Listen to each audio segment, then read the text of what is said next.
a CPU, data east CPU, non-reflexive CPU, since it's missing the chip here that allows the special solenoids to be driven from the MPU. And it had corrosion on the battery holder, and the corrosion had taken out the 6802. This is the one I took out of it. And you can see that corrosion on there. That 6802 no longer works. It's an AMI 6802, so it probably wasn't long for this world anyway.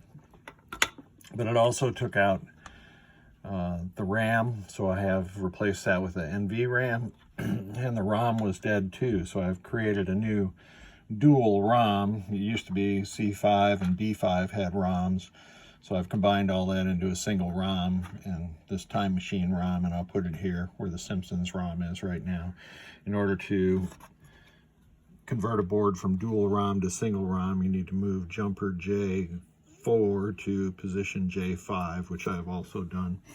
The corrosion had dripped down onto the tip 102 or tip 122 from the factory drive transistors, and it had damaged those transistors, and also the electrolyte in them began to burn. And I can't show it to you from here, but the pins for these two solenoid drives had a measurable amount of resistance between them, and it should be zero or open as it is between everything else. So that happens because carbon is conductive, and the electrolyte sort of crystallized and started burning the PCB, which is, I think, made out of fiberglass, and it carbonizes, crystallizes, and then it becomes conductive. So I had to do enough, I'll say, excavating or removal of material of the PCB to separate those two pins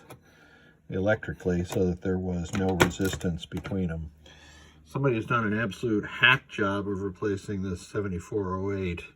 This is in the category of, if it works, I'm going to leave it, because if I tried to take that out, which I could, but who knows what I'd find underneath there and how many more traces I'd have to repair.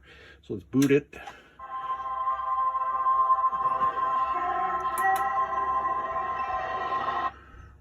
Looks like I have a display issue there. That is probably just my ribbons. It is my ribbon. Nope. Let's see if we can get to that.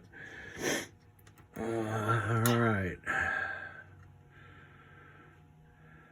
Standard data use startup. Yep. All right. Can you hear the left speaker? I hit the wrong button there. Oh, you know what? I wonder if I've got, I got the wrong kind of display selected. That's why the display looked funky. My mistake. Let's boot up again. I do love this master display thing.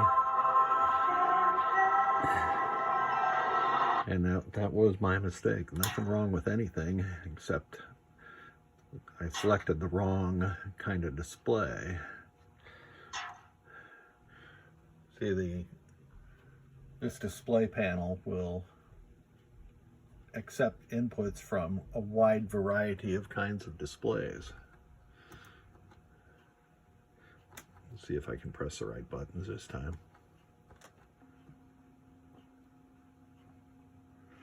Well, that's right, I gotta simulate a flipper button.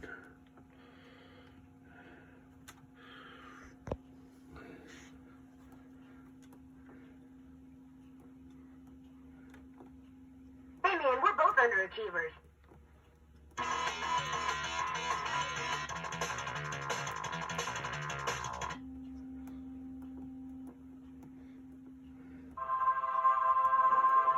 Hey man, we're both underachievers.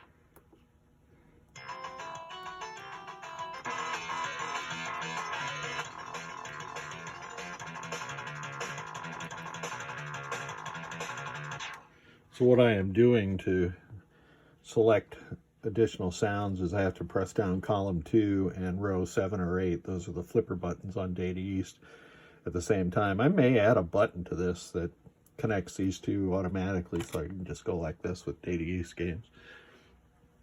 So here is display test, and that is working perfectly. Switch test. Fortunately, Data East tests all 64 switches in the switch matrix. So this is the column across this, or the diagonal across the switch matrix, and that is working perfectly. The Data East lamp test. Looks good. Those are the lamp returns. And here are the lamp columns. And here are individual lamps.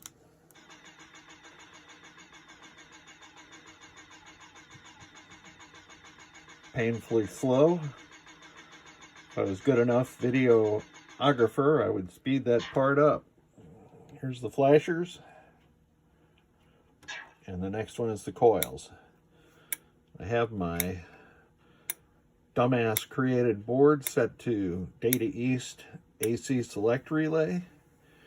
And the blue LED that comes on periodically is the AC select relay. And it selects the green column of LEDs. Just like it would in a game, it selects the C side. Now we're not getting any special solenoids at this point in time because the CPU doesn't drive those. But here is the switch inputs. And those are working perfectly. Again, this is a pre-reflexive CPU, so there's a chip missing here, and that was normal for Time Machine. We could do individual coils. I'll skip that. And the game reboots. I can put it on free play, but when I change the ROM, that's going to go away anyway. But I have completed testing all of the functions of this CPU, and I thank you so much for sending it.